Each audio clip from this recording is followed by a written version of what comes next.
7 साल लगभग प्रदेश में और 9.5 साल लगभग देश में माननीय प्रधानमंत्री मोदी जी के मार्गदर्शन में, माननीय मुख्यमंत्री जी के अगुवाई में हम लोगों ने प्रयागराज को 2014 के पहले भी देखा है, 17 के पहले भी देखा है और आज भी देख रहे हैं। तो हम लोगों ने जमीन और आसमान के बीच के फासले को तय करने का प्रयास किया है और हमें विश्वास है कि आने वाले समय में जो प्रयागवासी स्वप्न देख रहे होंगे उससे अच्छा प्रयागराज बनाएंगे।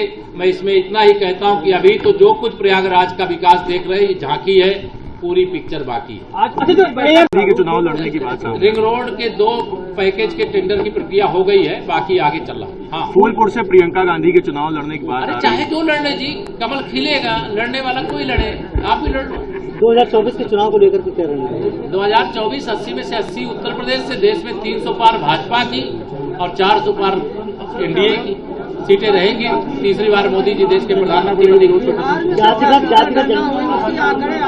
किस तरह से आप सरकार इसको देखते हैं? देखिए, ये सब 2024 के लोकसभा चुनाव से पहले अभी इस प्रकार के बहुत सारे विपक्ष की ओर से पिटारे से मटेरियल निकलेंगे, लेकिन अगर ये सब पिछड़ों के हितैषी होते, अनुसूचित जाति अनुसूचित जनजाति के हितैषी होते, तो निश्चित तौर से मैं कह सकता हूं कि जब ये सत्ता में थे तो कुछ इनके लिए करते। 4 करोड़ प्रधानमंत्री आवास बनाने का काम माननीय नरेंद्र मोदी जी के नेतृत्व की सरकार ने किया। देश के अंदर 12.5 करोड़ लोगों को उज्ज्वला योजना का कनेक्शन दिया।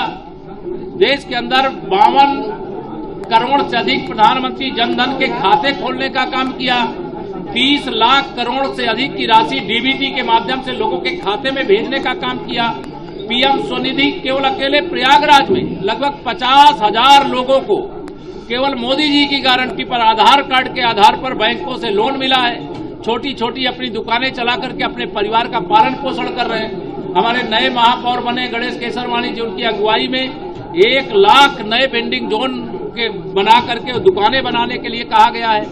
यहाँ गरीब कल्याण के लिए हमारी सरकार काम कर रही है। उन लोगों ने काम नहीं किया, इसलिए बातें कर रहे हैं, सिगुफे छोड़ रहे हैं, फर्जीगिरी कर रहे हैं। लेकिन सच्चाई यह है कि भाजपा ने किया था, भाजपा कर रही है, भाजपा करेगी, मोदी जी के नेतृत्व में करेगी। कानून व्यवस्था पर लगातार सवाल उठ रहे हैं, कानून व्यवस्था पर लगातार सवाल उठ रहे हैं। कोई जो सवाल उठा रहे हैं उनको शायद ये मालूम नहीं है कि कोई कानून को हाथ में लेने की कोशिश करेगा तो उसके दोषी को पकड़ करके उनके खिलाफ कानून सम्मत कठोर कार्रवाई की गई थी, की जा रही है, आगे की जाएगी। धन्यवाद। देखिए, जो क्या है, जो मैंने कहा जाति जनगणना करने वाले शुद्ध रूप से राजनीति कर रहे हैं। मैं जाति जनगणना का व्यक्तिगत तौर से विरोधी नहीं हूं, मैं समर्थक हूं। लेकिन जो आज जाति जनगणना की बात कर रहे हैं वो सत्ता में थे तो जिन जातियों की बात कर रहे हैं उन जातियों के लिए क्या किया? वो क्यों गरीब रह गए? वो क्यों अनपढ़ रह गए? वो क्यों रोजगार से विहीन रह गए? उनका जीवन स्तर क्यों नहीं सुधरा? उसका अगर कोई अपराधी है तो सपा बसपा कांग्रेस। आप भी चुनाव की तैयारी कर रहे हैं फूलपुर से? आप भी चुनाव की नाराज थे? प्रयागराज की जो बैठक हुई थी मुख्यमंत्री जी ने सभी थानों से किया था, उसमें कानून व्यवस्था को लेकर प्रयास नहीं, जहां समीक्षा हुई होगी, जहां गड़बड़ी होगी उस पर तो सरकार ध्यान देगी। नहीं पकड़ी गई है, ये सब अब वो पुलिस पकड़ने का प्रयास कर रही है, जब होगा पकड़ जाएंगे तो आपको दिखा आप भी चुनाव की तैयारी कर रहे हैं फूलपुर से? हम तो 80 सीटों की तैयारी कर रहे हैं। विद्युत पोल शिफ्ट करने नहीं, उसका रोड में देखिए, कभी भी कोई भी चौड़ीकरण चलता है तो यूटिलिटी शिफ्टिंग का काम होता है। कोई विभाग पीछे है, कोई विभाग आगे, वो कर रहा होगा, लेकिन कोई दुर्घटना न होने पावे, विकास का काम लेट भी ना होने पावे। जैसे बक्सी बांध के पुल में हमें देर हो गई, तो इस प्रकार की देरी ना हो, इसको ध्यान में रख करके निर्देश दिए। कुंभ को लेकर क्या निर्देश दिए गए आज बैठक? कुंभ को लेकर के एक ही कुंभ की दृष्टि से जितनी भी परियोजनाएं, चाहे वो राष्ट्रीय राजमार्ग मंत्रालय की हैं और चाहे वह स्टेट पीडब्ल्यूडी के हैं, चाहे सेतु निगम के हैं, चाहे विकास प्राधिकरण के द्वारा है, चाहे नगर विकास के द्वारा है, चाहे लोक निर्माण विभाग के द्वारा है, वह सारे कार्यों की एक कट ऑफ लाइन तय करें। मैं अक्टूबर महीने प्रतीक्षा करूंगा, नवंबर के महीने में फिर बैठक करूंगा। लेकिन प्रयागराज के जितने आज के निर्देश दिए गए हैं वो सारा मिनट्स नोट किया गया है।